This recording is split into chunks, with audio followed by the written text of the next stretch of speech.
And when I found Yoga Nidra, it blew my mind. And I was like, why does not every therapist know this? Like, why is this not something that the minute you see a therapist, they give you the tools to regulate your nervous system so that you can work with them in a regulated place? Like, if you're going to work with trauma, like if you're going to walk someone through trauma as a therapist, shouldn't your client have a touchstone of understanding their nervous system?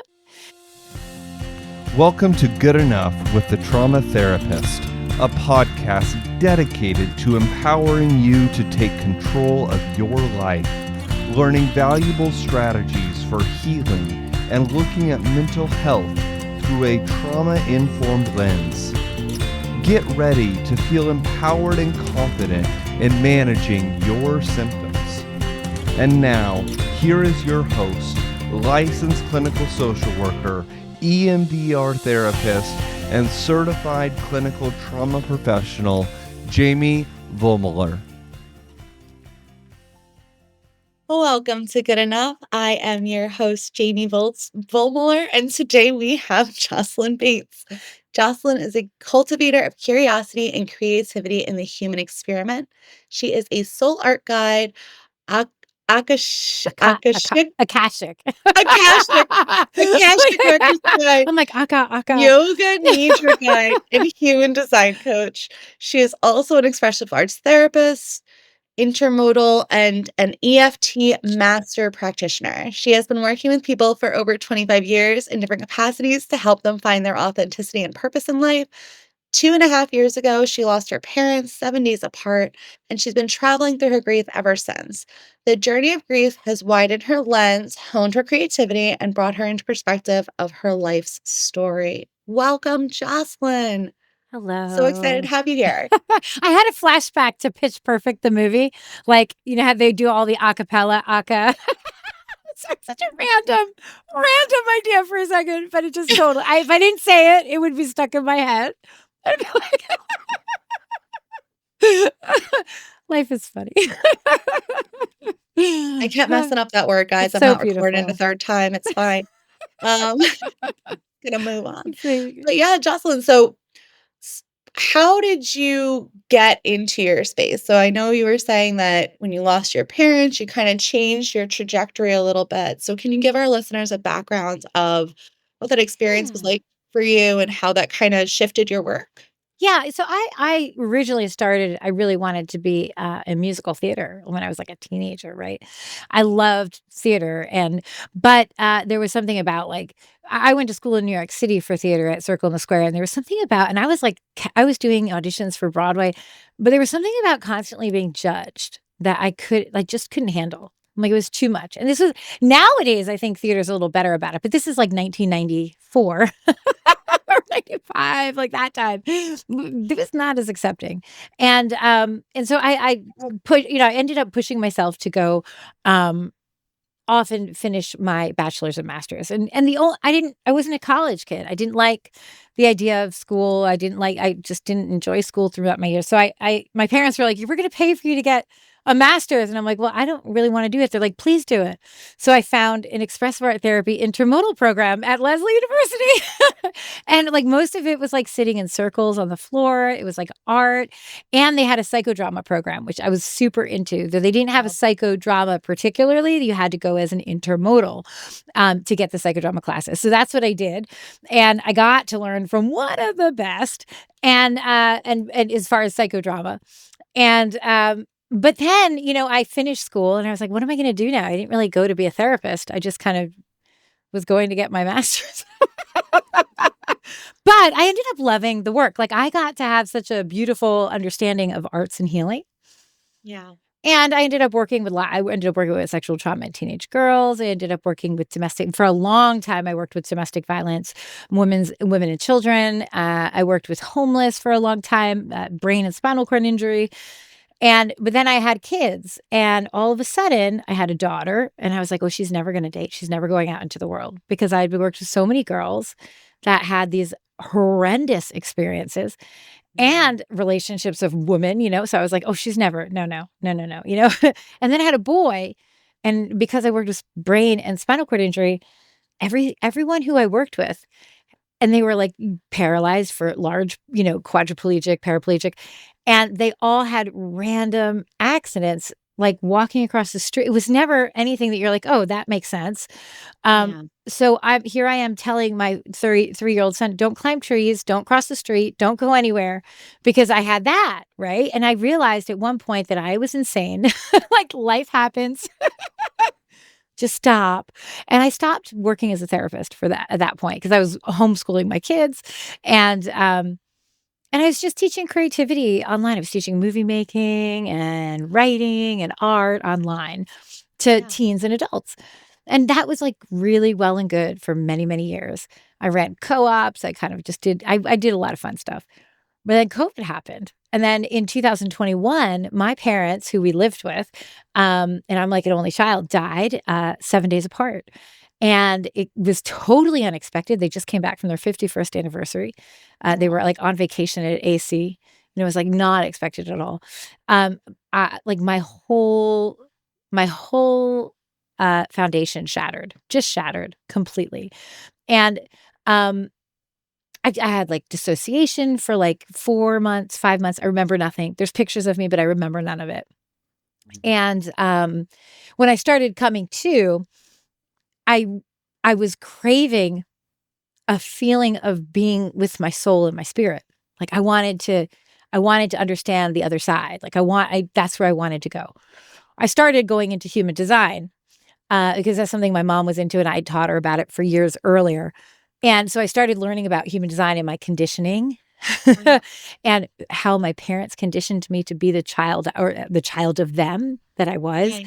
because now I had to redefine myself because I didn't have anyone to answer to. I'm the elder in my family, right? It's like all of a sudden, who am Yeah. I? Like, I have no idea. Whole new role. Had to start from scratch. Yeah. Had to erase slowly everything from the conditioning. Had to do a lot of forgiveness for myself and others. And, and then, as I did that mainly through human design, because being a therapist, I understood so many facets of it all. Mhm. And from human design, I found the Akashic records and, ended up Can you getting explain what Akashic records are? Because I've Akashic never records. heard of that. Well, so it's more of a spiritual thing than like a therapeutic thing. The Akashic records are like a dimension of pure knowledge. So, like, they're mentioned in like the Bible as the book of life, right? Okay. It's like a dimension of pure knowledge, and it's in the Akashic records is the record of your soul from the very birth of your soul across lifetimes. And in the Akashic records, time is like, think of it like a crystal ball. Instead of time, like we think of it linearly. There I go. Linearly. You got to think of it like happening all at once in like this like fist at a time, right? And so you can travel to your past lives, your future lives, your presence, work with your ancestors and your spirit team. But the thing is, you can't go into the Akashic records looking for what's going to happen in the future because it's all happening at the same time. So it's really, you go in to travel for knowledge, to get curious, to wonder, to wander, right? So that's the Akashic records. And so I ended up getting trained in that. And then I had a moment of complete and utter uh, anxiety, because it was then the first winter that I was aware, and my kids had sniffles because it was 2022, and that's when Mhm. everyone went. So there were sniffles everywhere because the lockdowns were kind of finishing, right, and everyone had sniffles. Well, everyone went back to school too, and, like, I remember it was, like, with my kids, it was, like, The every week bloom of illness. sick. It's like, "Please, all of our immune systems are failing." Yeah, because they needed to be reintroduced, right? So Yeah. so I and all of a sudden, they had sniffles every day, and when you have I don't know how many kids you have. I have 3 kids, so the 3 kid like, there's if you're sick, it's like 2.5 weeks of, like, everyone getting sick again and again, and, I found myself, like, because my parents were sick and they had COVID, though they didn't die from COVID, though the medical records will say that, but, uh, I would sit over my kids, and I would be like, "Please don't die. Please don't die. Please don't die," and that's how they would sleep, what I would do when they were sleeping. And I was in a really weird mental place, and so I had this anxiety, and then I had insomnia because I wouldn't let myself sleep, and then because the insomnia got really bad, my anxiety got, like, out off the Just terrible. wall, And then Yeah. all of a sudden, every little noise, I'm jumping, and then I'm not sleeping for 48 hours. And then I'm starting to get, hallucinations from all of it. Yeah. Cause it's like if you can't sleep, that's how we, keep ourselves a little bit Uses our sane. minds, like, the brain literally starts to decompensate. Yes, yes. And then I wasn't eating. I mean, it was like a whole big mess. And that's when I found yoga nidra. Yoga nidra is like it's not like people hear it and they think it's yoga, but it's not. It's guided meditation and it's totally effortless. There's nothing you like literally put a pillow under your knees, a pillow under your neck, put a blanket on, lay in bed, like put an eye mask on, it's really effortless. And it guides you through the subtle selves, gets your brain waves, right? From all of that, alpha state to the delta state. And so I started using yoga nidras at night so I could get an extra delta round of brainwaves in at night. And then I would also do it during the midday because I needed a nap in the middle of the day because I still wasn't getting the sleep I needed. But the midday nap and the before sleep started to regulate me. And I was within a month, I was back to myself. I was so amazed because let me tell you, therapy school never told me a thing about the nervous system and how to do this. Like they never taught me how, had I known this in the domestic violence shelters, what? So Well, I because was yoga blown teacher away. brings it back to the body, right? It's like Yes. helping you stay in your body, and especially you went through such a traumatic experience, there was just so much stuff going on in there for you, and when you're not Yes. taught to address it, it's real you can't release it. If you don't address it, you can't release it. Right. And it's not generally something that schools of therapy teach. It's more like in the yoga field, right? The yogis know it, right? Yeah. Meditation teachers know it. But and so I was blown away by how quick I was able to come back to center. And so of course I reached out to my teacher, the person who ran them, who I was listening to. And I was like, I have to tell you, I'm so impressed. Like, I can't, thank you so much. You saved my life, kind of a thing.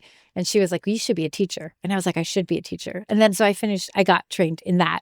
Um, and now I do soul art. And soul art is like an echo back to my expressive art therapy. And we were kind of talking about it a minute before we got on. And so expressive art therapy is wonderful. But to me, it's like healing on lined, it's like therapy on lined paper, like art on lined paper. You have rules, you have boundaries, you have all of these things going on that you have to be really careful about, how you move, what you say, what's going on.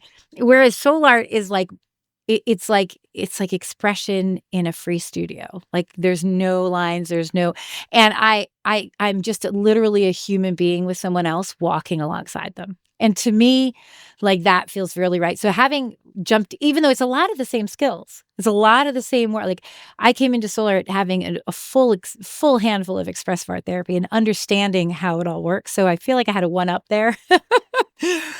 For But sure.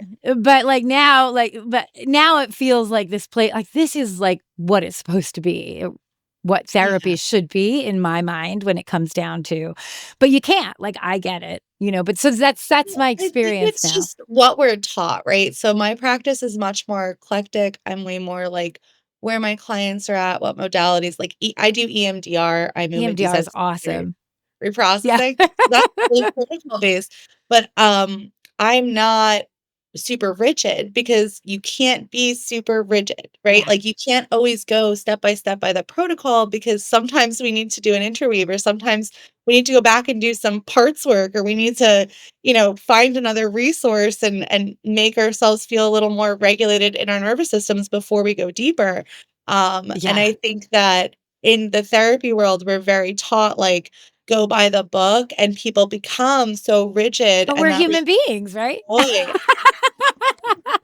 Yeah, Like it's we're like, human no, like, beings. you have to adapt to your client, Yeah. and that's one of the most interesting conversations I pretty much have as supervisor is like, "Yeah, I know that's what the book says, but, like, what did your brain tell you to do?" Because I'm sure your brain would knew that that was probably not where we should go with this, right? Like, Yeah.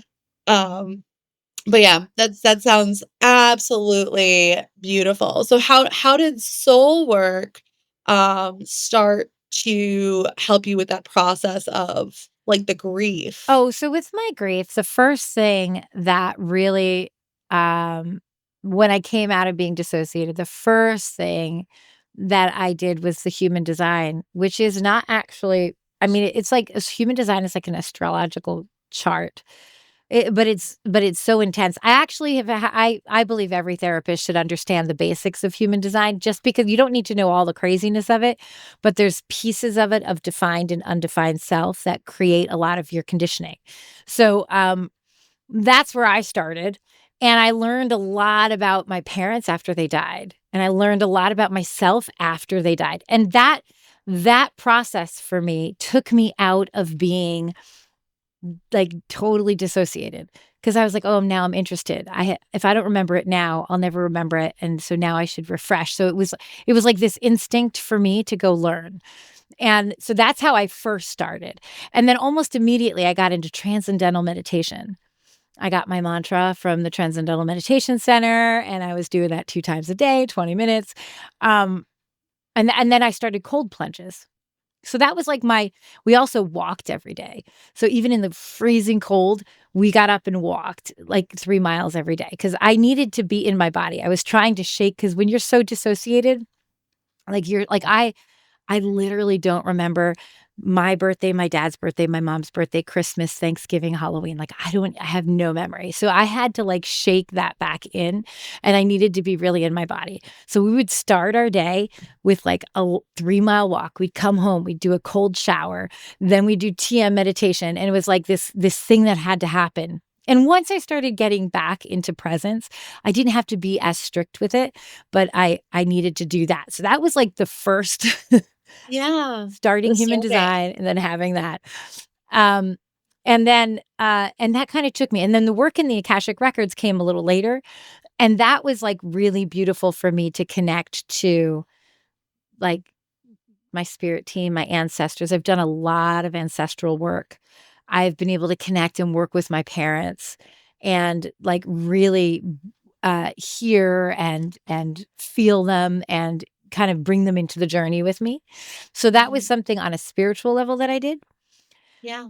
And the yoga nidra was very similar to all of that body work, because I found myself, again, it was like it was wintertime when things get crazy, and I'm again not really focusing down or in, right? I'm like, Yeah. there's so much going on when you have 3 kids around Thanksgiving to Christmas, and then you have sniffles, right? So that's how I think I lost all of that. And then the yoga nidra I was like, I know these things work full force 2 times a day at least, right? And that's what brought me back. It wasn't until, the middle of that year that I got back into I got into soul art. And soul art was so familiar. The minute I touched it, I knew it was for me. And soul art is set up in journeys. So it's like I haven't mentioned this, but the whole time I've been doing soul shamanism. I've been taking soul shamanism, doing the work with a friend shaman of mine. So when you do like a soul art journey, it's almost like a shaman journey, in the sense that you create an intent. Every soul art journey has an intention, and it comes from inside. It either comes from your body, your soul, your spirit. Um, and when you create that intention, you're like, a piece of your energy goes into it, and it follows the journey until you're finished. And you're not finished till you finish a spirit action that comes from the journey. So it's like, it's this cycle. That what I did when I started, I've done, oh, I don't even know, maybe 25 journeys in like a year. I just continually go on them, and they continually feed each other. And so in the beginning, my intentions were like much, they weren't, not that they weren't deep, but they were just kind of knowledge based. Like, I just want to connect to myself. I just need to know, like, who am I? Like, that was like, I had a sense of it, but I was like, I wanted to connect in with my own heart. So I started with those, and now I'm at the point where my journeys are much more in depth. Like, just the journey that I just finished a journey the other day, looking at the nutrients of my womb and my soul, and this inner family. And I was working with the inner child, the wise sage, the inner mother, and the inner father. And I came Yeah. to this conclusion that my inner child and my inner father are like soulmates, but they're total opposite energies. Like, one of them is like very stern, and like, not stern, but like honor, and like, do it right and protect, right? And then there's my wild child who's like, forest fairy, but at the same level, right? So I'm like in this really deep, almost like Jungian kind of like traveling the maze of this right now. So it But goes from really simple to like very in depth the more you do it. well, it makes a lot of sense because so art doing art, and especially, like, any sort of, like, deep, like, art that you're doing to learn about yourself, right? There is a lot of studies, because we have an art therapist on our team actually, and she loves to talk about, like, how the neuroscience between doing art, Yeah. and that it actually, like, helps reinforce these things in your brain, and it can help you put the pieces together to things that you might not have a language for, which I think for a lot of people that have undergone trauma, it's really hard to formulate the words Hmm. that express how you're feeling, but if you can draw it and see how that changes over time and what that morphs into, it's a really, really beautiful, um, process. I've always been very fascinated by art therapy because I'm a trauma therapist, and it's one of the modalities that, especially working Yeah. with kids, is amazing, to utilize because there's just so much there that you Yeah. do, and that you can learn about who you are. And what you're saying about soul art reminds me a lot of kind of like, internal family systems almost, Hmm. like the different parts of yourselves and exploring, and we do a lot of that too because that's and I've had clients even, like, draw out their parts and, like, that kind of stuff because it's really learning about, it sounds like you're using art to learn about the different parts of who we are and integrating them into, like, It's a one, so like the other way I would say it, and yes, as an expressive art therapist, absolutely. As a soul art guide, no, when we creatively express our soul and spirit speaks through us. So it's a little different. You're not really learning from it so much as when you do art, like in a soul art journey, you're like creating your intention, then you're letting it go and having a bunch of fun and dancing and singing while you do it, whatever you want, because the soul is speaking through the hands. In expressive art therapy, you wouldn't be able to say that per se. Yeah, I guess but that's true. but yes, Or it like Secret is. Reach type thing, like that kind of art of Well, like, in expressive art there well, if you as a therapist, it's like you gotta you don't speak in that language of soul and spirit and higher self, like, you don't really speak in that same language, but it's still the same like, it's the same thing. It's it's the just same. a different way of speaking it, and I, prefer my language as a soul art guy, but it's still the same thing. The one thing I run into all the time with so I'm an expressive art therapist intermodal, which is different. I love art therapy. I love visual art therapy. Intermodal, when I went into intermodal, it's all about the shift. So it actually very much meets soul art because like it's like say I here's an example. I used to work with sexual trauma in teenage girls. I often did body mapping with them. We would do full on body mapping. They do like self-portraiture, then we'd work with words and images. We'd sit down, we'd talk to the piece they created. And then from that, someone would be kind of like recording it in the groups. We'd create like a poem or a dance or a song. The whole place would sing. I mean, we would get like, and every time we would go from like visual art to poem to performance to music. Each time it changed. That's the intermodal piece of expressive art therapy. That's where the healing becomes so apparent when you're all of a sudden can see it and you can shift it to the next modality and inevitably something shifts with it. And so like that healing also comes along with it. So like that's where like my work was. I've worked in a lot of different arts. I was a spoken word poet, I was a visual artist, like musical theater. So I Yeah. was very like I wanted to be in a place where I didn't have to kind of guide. Nowadays the art therapists do a lot more though. But the thing that like was always hard as an art therapist is the inner critic of adults. Like I'd be an art therapist to be like, "Oh, you work with kids, right?" Like, no, no, no, not just kids. And it's like because we all have this inner critic, right? That's like, oh, we have with art of any kind, any expression, right? We have this like specifically visual art and anything you learn in a school, like an instrument or like writing. We have all Yeah. these external rules that the world has taught us. We've been told that we're going to be graded on it. We've been told what's right, what's wrong. We've been told like you're not good at this. You should just focus on something else or and in Yep. the meantime, we were given that like if in an art class, you're given a project. You're not just given art supplies to go play.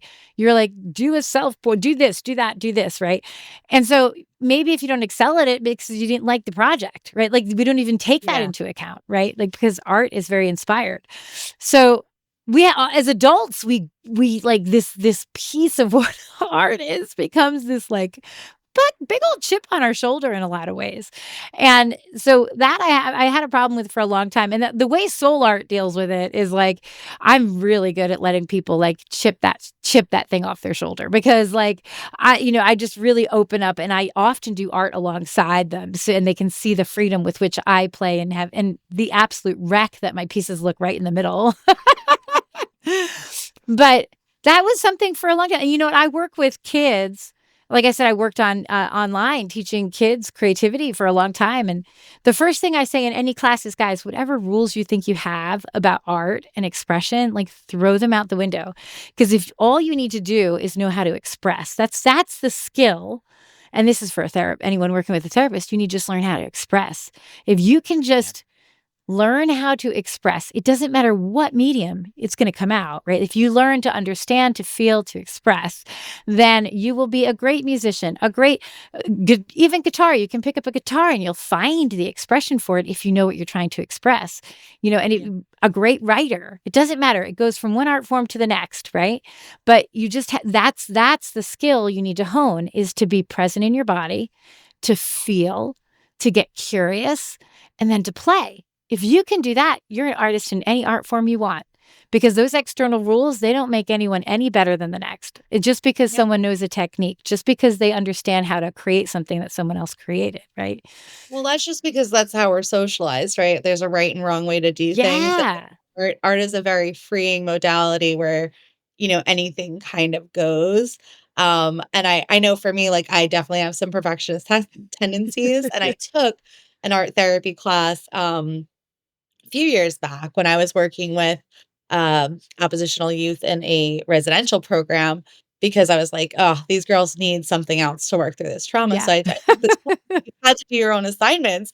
And it was so hard for me as a perfectionist not to judge everything that I was doing and erase and redo and erase. And I'm like, I had to get used to that, like, just like, let it go. It's okay if you draw stick figures. It Yeah. doesn't matter, girl. Like, it's it's the representation. It's not about what it looks like. It's about Yeah. the feeling that you get while you're doing it, and what you're releasing, and what you're expressing through that. Yes. And if you understand and you learn how to express, because that's the skill. That's Yeah. the skill. And it's going to be different for everyone. And you got to look at, there's all kinds of things you can get curious with, right?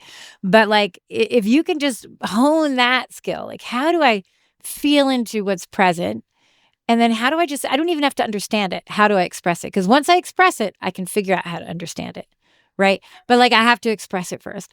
So that is the skill of any artist in any art form. Now, Yeah. I'm not saying because art forms and creativity, yeah, that can totally be cooking. But if you know nothing about cooking, you're going to serve someone a raw. There are some rules that, like, if you're going to serve food or, work with You gotta fertilizer do in a it in a garden, you should perfect way. know. Wash your hands. Like, you should know that kind of stuff. But for the most part, like, if you have the basic rules of cooking, you can, when you know how to express yourself, it's like, I always loved the movie Chocolat. Did you ever see that movie?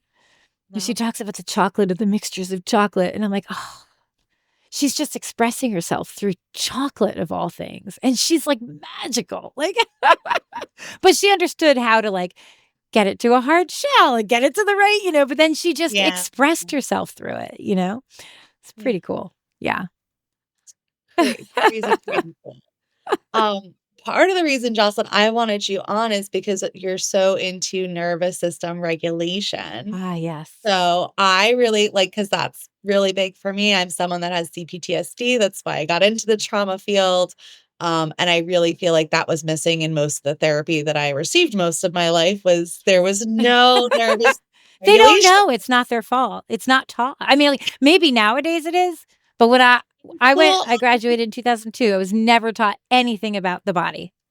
I think I graduated from grad school in 2014, so I'm still quite young, but, only a decade ago. Still a decade, that's Still crazy. didn't have But it. anyway, even in 2014, like, we took classes on theory and stuff like that, but I found school to be very, um textbook oriented, which is why people get so protocol based. And really, Yeah. the real learning you're doing is in the field. And anything that's really body based or brain based or somatic in any sort of way is an additional training that you're doing outside of school. And usually, those are very, very expensive Yeah. trainings for you to get into that really take a lot of, dedication because it's Yeah. not something that we even have a foundation for. But it is so crucial to anyone that's struggling with um, experiencing trauma, which is, I think most of the people in the world experience something traumatic from one time to the Oh, next. yeah. We all Uh, have I feel like we all have an unbalanced nervous system unless you're actively working on it. yeah, Unless you're actively working on it. I think we all do. The stress of this world right now is insanity. And like we all have some level of that dysregulation of the nervous system. 100%. I can tell you because being an expressive arts therapist intermodal, I was given teaching in all the modalities. So I did take a bunch of movement therapy, but I still didn't get anything about the regulating the nervous system.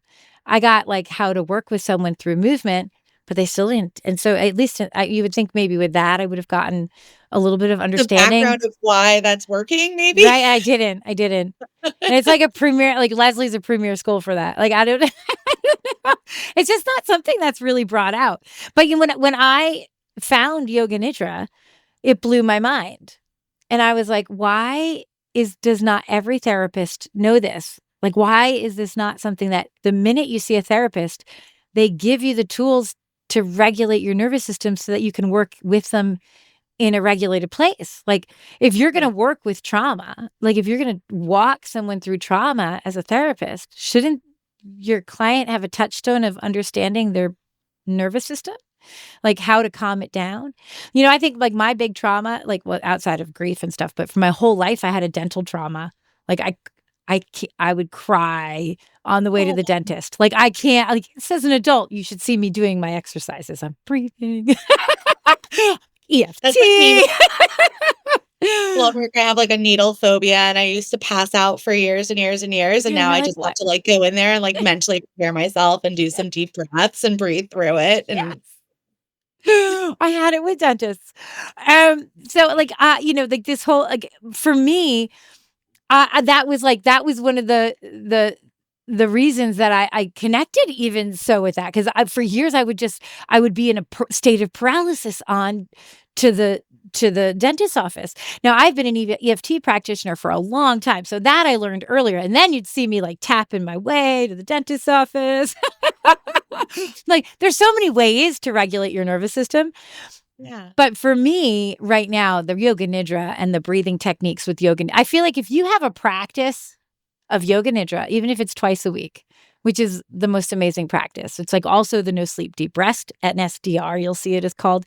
It's been studied by the Heart Math Institute. It's been studied by a bunch of scientific papers right now. There's a lot of studies out, like because they're following the brain waves and following how it really does regulate and showing the data for it, and it's amazing. So it's actually being if you were to ask me, I would say yoga nidra is like going to be the premier thing, and eventually maybe make it to the therapy schools because they're doing a lot of work with it. They did a big study with PTSD veterans, and after 8 weeks of only being given yoga nidra guided meditations, they had less markers for PTSD than the average person, and that's all they did. So, like you will see it. I believe it's gonna be just like you're seeing a lot of the psychedelic mushrooms and stuff come up for PTSD right now. I think you're gonna see yoga nidra f rush past that eventually. Yeah, I think it makes a lot of sense because practicing yoga nidra allows you to regulate your nervous system. If you've been in a chronically stressed body for most of your life, um, when you actually learn how to do that and you keep I think the most important thing is consistency, right? Like, I want to say to our listeners, like, just Jocelyn is right, but that doesn't mean you're going to listen to no yoga nidra once and you're going to be fine or that your nervous system's now going to be magically regulated. It's you really got to practice it because we're strengthening those neuro connections and then your brain is learning new different ways to Yeah. we don't have to default to those old patterns when we have that flight or flight where we get the chest tightness. We can then use the skills that we learn to bring ourselves back down, which makes us feel way more in control. And what's interesting is like, if I were to re-say what you said, I'd be like, take the word work out of it because you're literally taking a nap.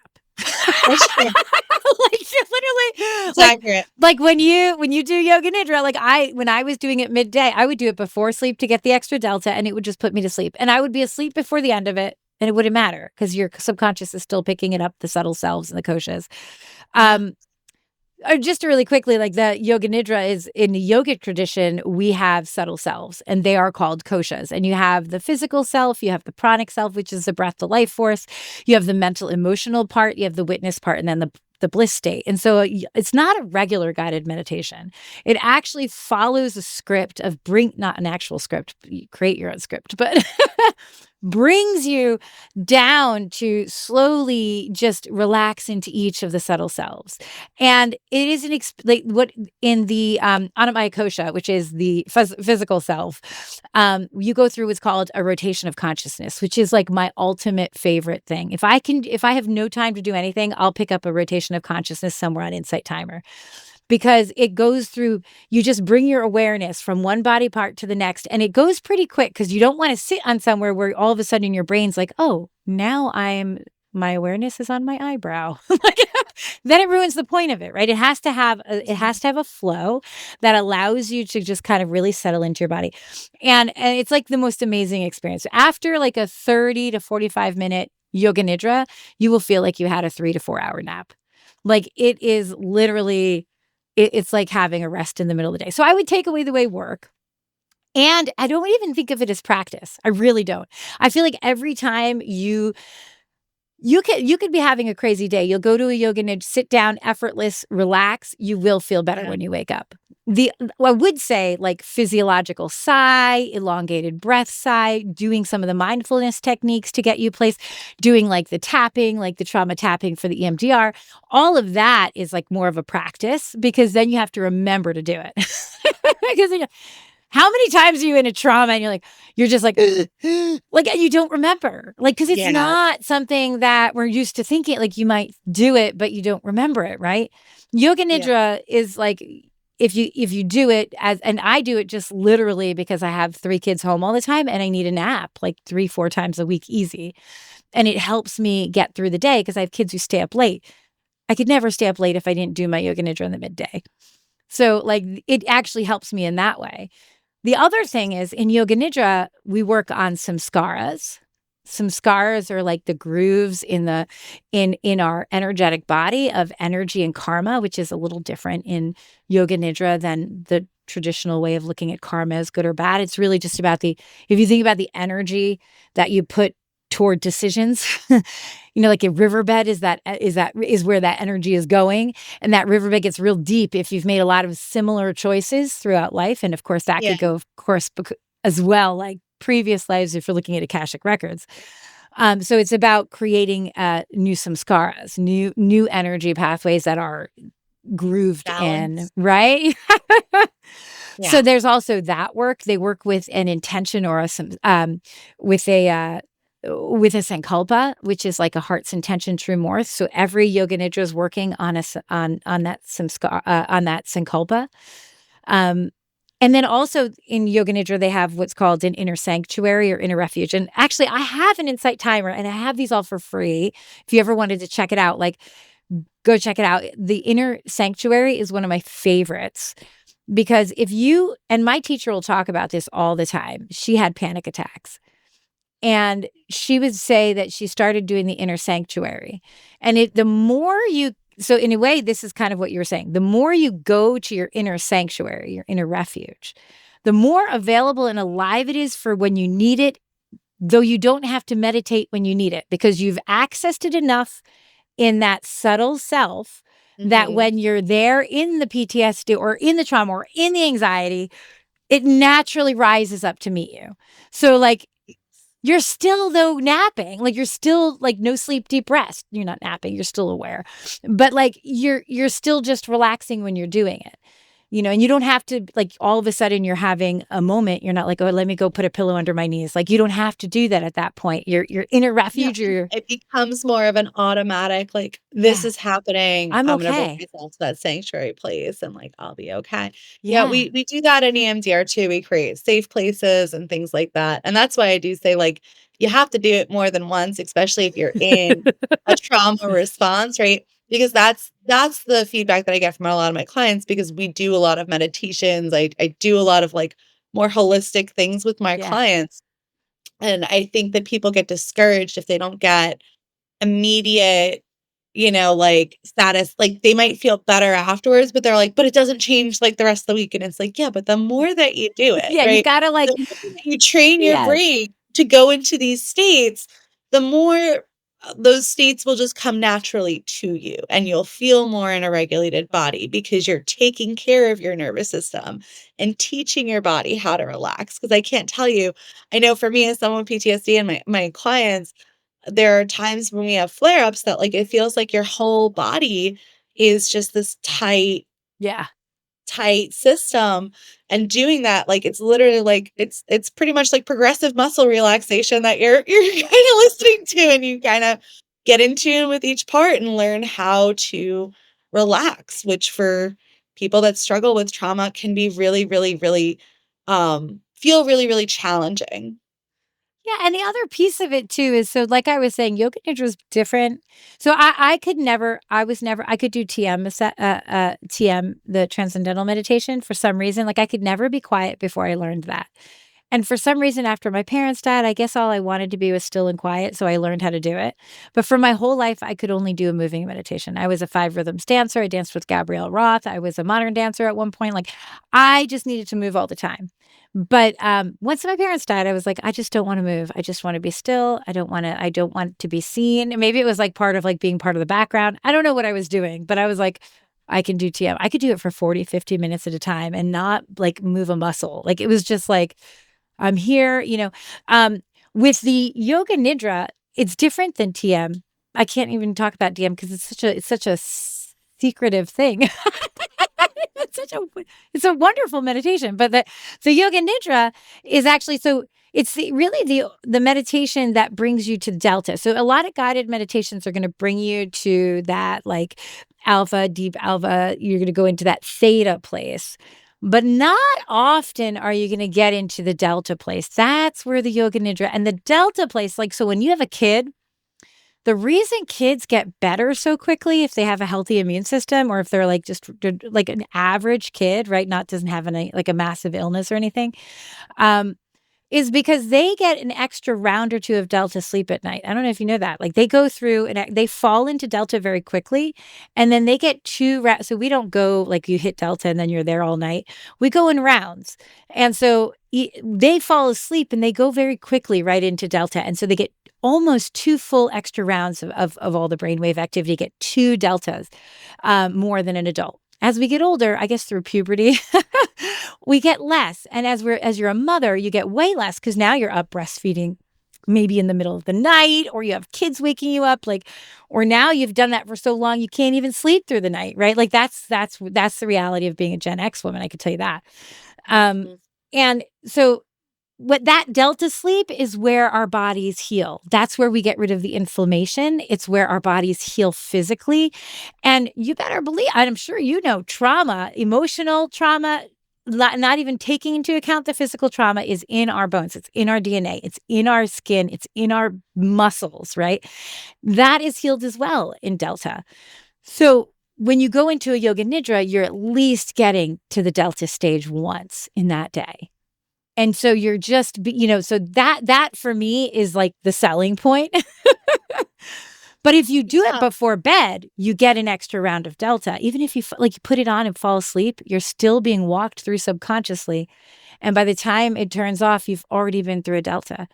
Like, So, Jocelyn, is it like the frequencies that they're using that help you to go into that deeper sleep? Or, it's like, what is it about yoga nidra that puts you in this it's delta? all about the subtle selves. So like I said, the first one is all about relaxing the physical. right?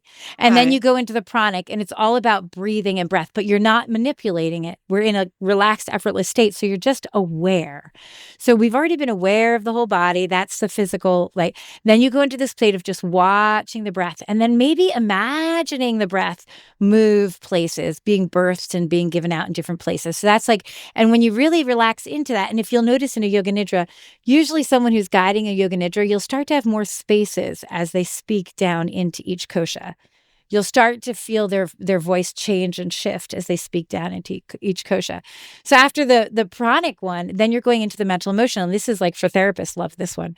It's like about the opposites. It's about feeling into, you can do it like physical. You'll find all different yoga nidras out there. Physical sensations or emotions. I'm about to do one on grief actually right now. And this week I have one written up. But this idea of like feeling the opposite. So feel in the body where you feel as a physical sensation cold, right? Or then feel in your body where you feel hot. And then go back to cold, then go back to hot. I'm sure you understand because you're an EMDR therapist.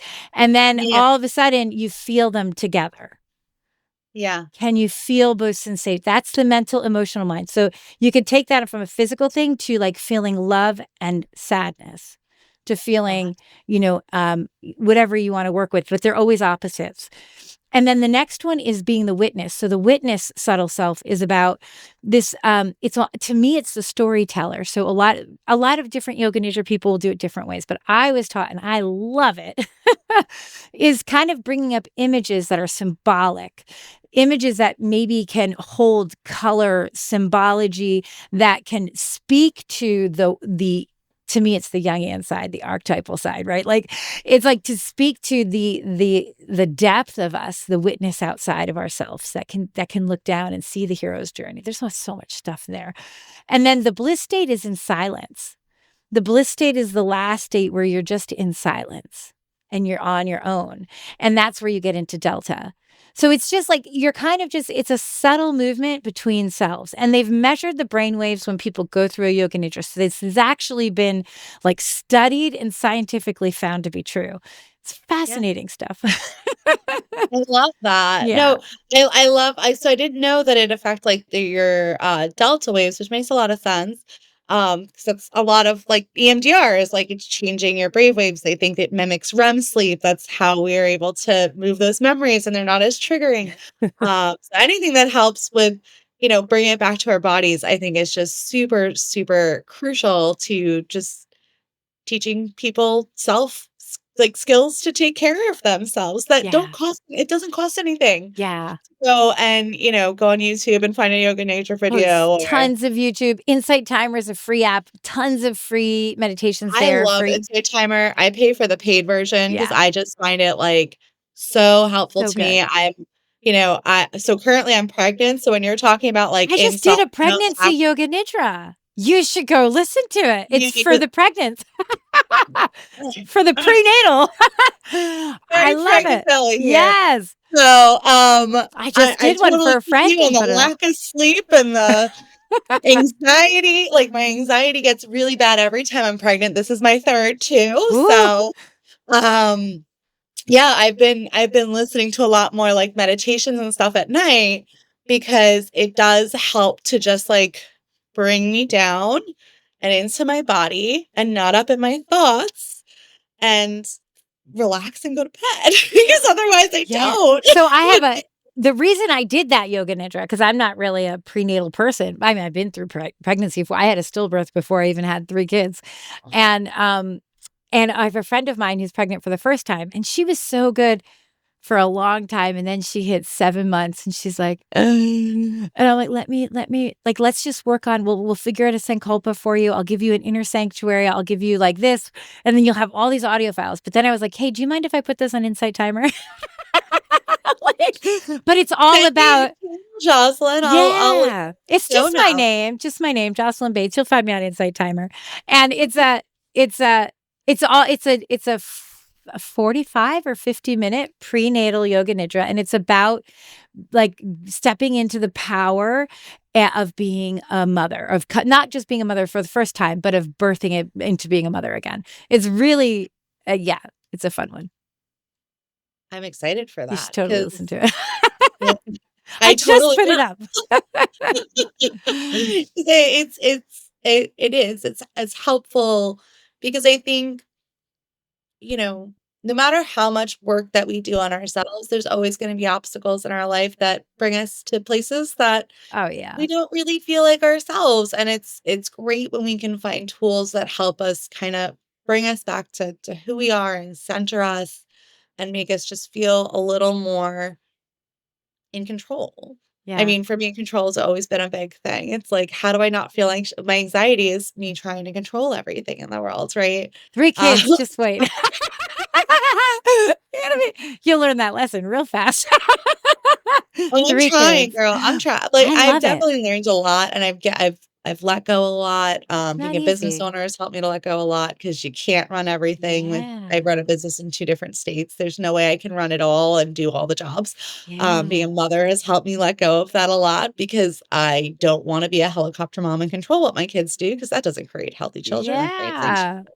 Yeah. Um, but it's that internal mental battle where it's like your default response, right? That initial Right. response is to like, "How do I fix this?" And it's like, "No, Can't fix not on you it. to fix, girl. It's Calm not it I down." can't fix it. No, I get it. I totally get it. I think about so it just in resonating with what you said, um, one of the weird things I say often is that grief was one of the biggest gifts. Like, so my parents had to die. I'm not going to change that. That's never going to change. So I might as well look at it a different way. And it has been one of the biggest gifts in my life.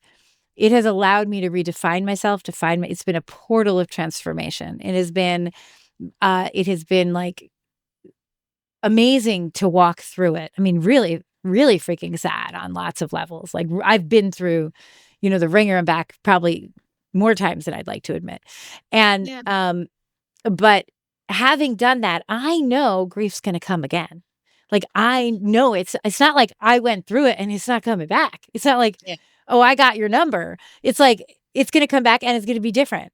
It's going to be yeah, different and it's going to be different. And it was just like before my parents died, I was writing a book on grief because I had had a stillbirth. I had lost many, many friends. I had lost, it was just so much. And I was writing a book and like about 3 weeks before my parents died, this is how life works sometimes. 3 weeks before my parents died, I said to my friend, and they weren't sick or they were off on vacation on their 51st anniversary.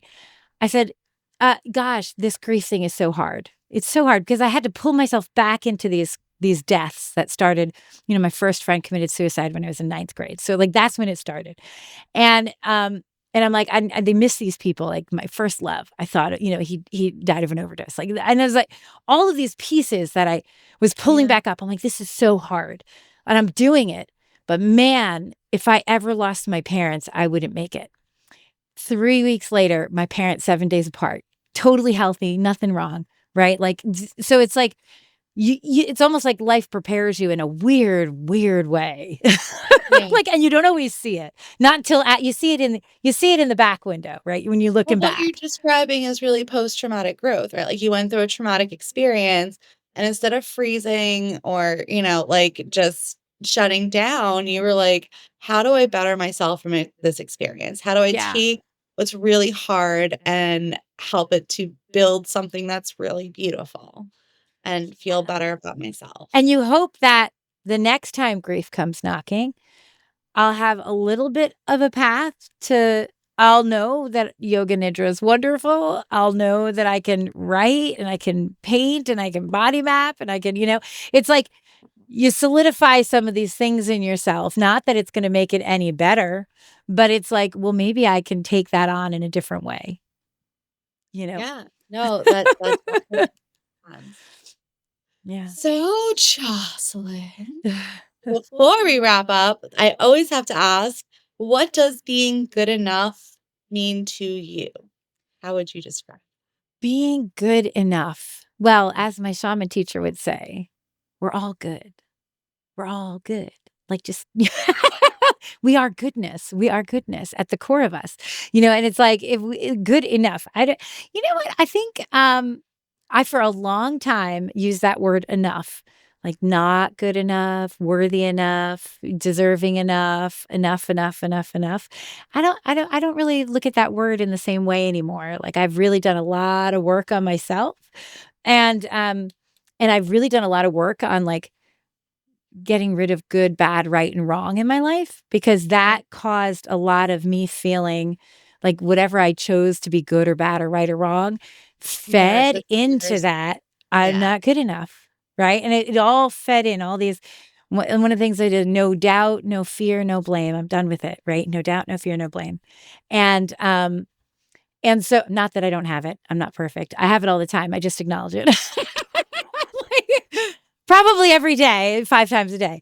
The difference is though, what you're saying is that like you're instead of looking at it as like um defining yourself as like I'm good enough as I am, for you it's more about like no matter what I face, and probably because of all the stuff you have been through, like I know I can overcome this. I Yeah. like there's no reason for me to have doubts or fear or shame. And I might experience that, but I'm gonna awaken my higher self and realize that like it's okay and I have the capacity to get through this. Yeah. And I just, at this point, I don't ever put limits on things. So enough is like a limit to me.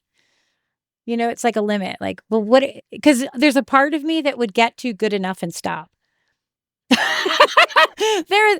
See, me, I'm the it's like the opposite. opposite of your perfectionist. It's like, oh God, I'm good enough. All right. No, I'm the opposite. I'm the type of person that, like, no matter what goal I set, like, I can set crazy goals for myself and I'll meet them and I'm like, "That's great, next goal." Yeah. Like, that's yeah, working on that. Oh. Yeah, I'm probably partly like that too, but there's a part of me that's like, "All right, just get it to get over there." Like, ah.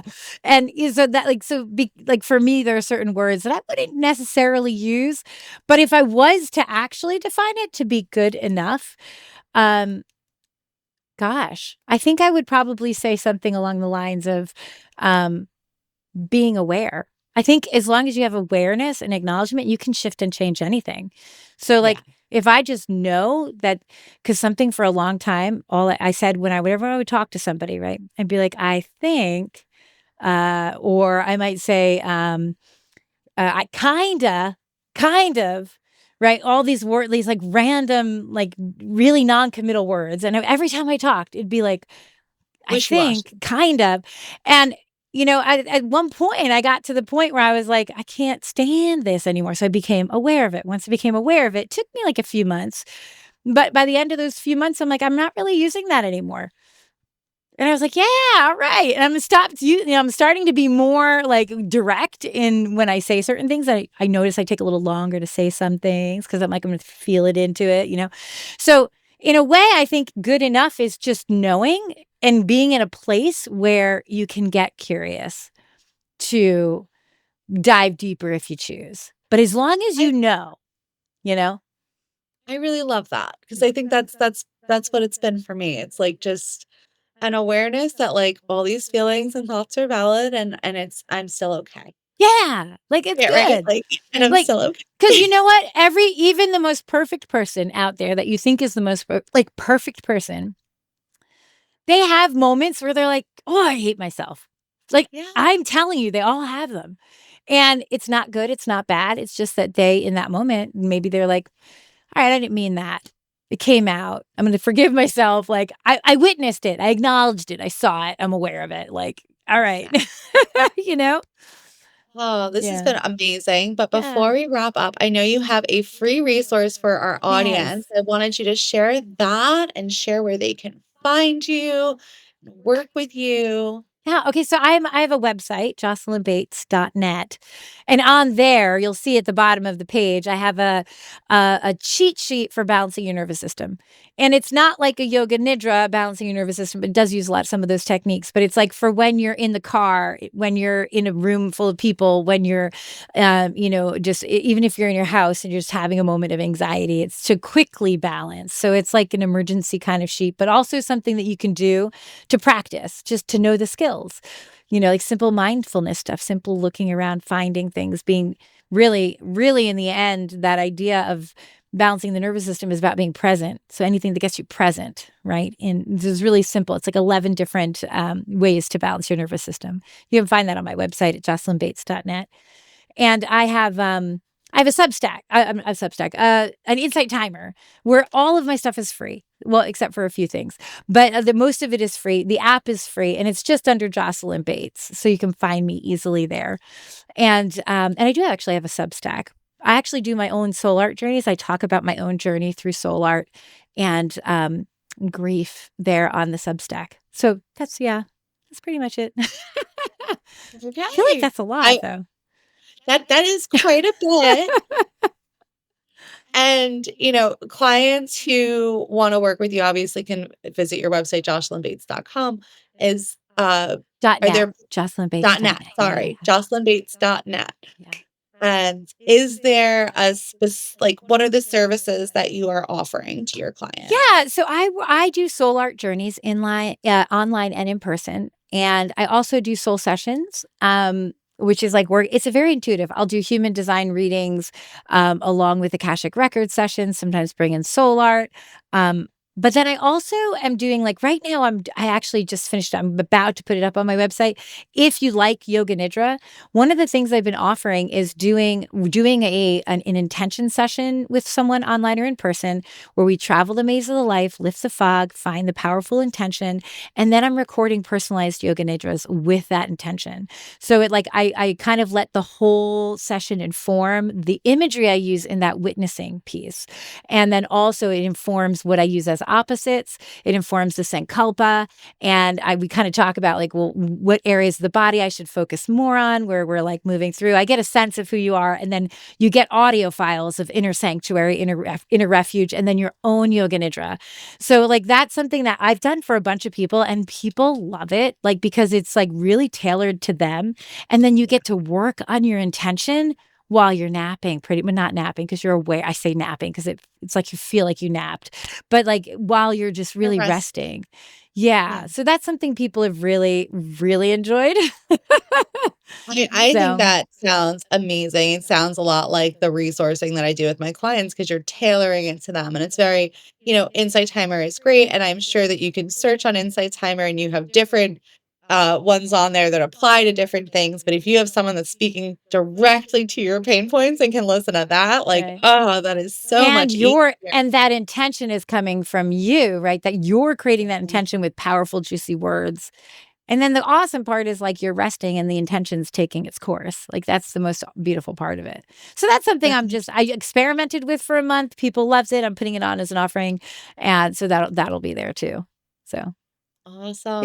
It has been wonderful having you on. Thank you for having me.